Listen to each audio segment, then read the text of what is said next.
misją zespołu jest promowanie i odkrywanie dwóch rodzajów muzyki. Pierwszy to jest rodzaj muzyki rzymskiej, czyli właśnie rzymskiej z okresu Arcangelo Corellego, wszystkich kompozytorów wokół Arcangelo Corellego, szczególnie muzyki instrumentalnej, i to jest taki jeden nasz jakby punkt ciężkości. Natomiast drugi to są odkrywanie tych stosunków polsko-włoskich i w ogóle muzyki polskiej. 2 lata temu wyszła płyta Gems of the Polish Baroque i to są właśnie takie perełki polskiego baroku. Tam są utwory instrumentalne Mielczewskiego, Jarzębskiego, Szarzyńskiego, Fürstera i Zieleńskiego. Natomiast teraz ten nurt nasz właśnie od tych powiązań polsko-włoskich troszeczkę się przeniósł na taki nowy pomysł, którego jest właśnie rezultatem nowa płyta Alla Polacca, która wyszła teraz w kwietniu.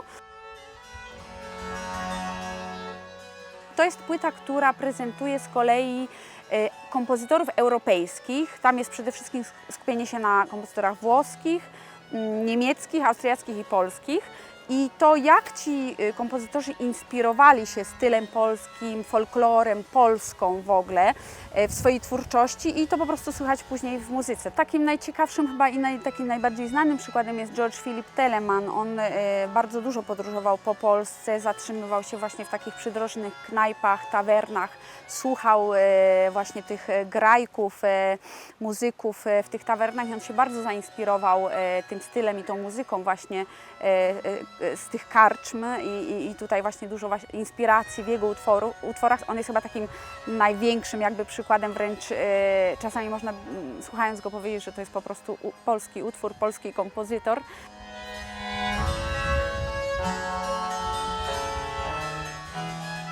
Bardzo często, jak na przykład nawet grałyśmy jakiś program związany z Włochami, później grałyśmy na bis coś polskiego, bo bardzo często tak robimy, właśnie Jarzębskiego, czy jakiś krótszy utwór polskiego kompozytora, to bardzo często publiczność podchodzi i pyta się o tych kompozytorów i prosi, żeby po prostu im zapisać imię, nazwisko, żeby sobie mogli poszukać, bo są bardzo zachwyceni.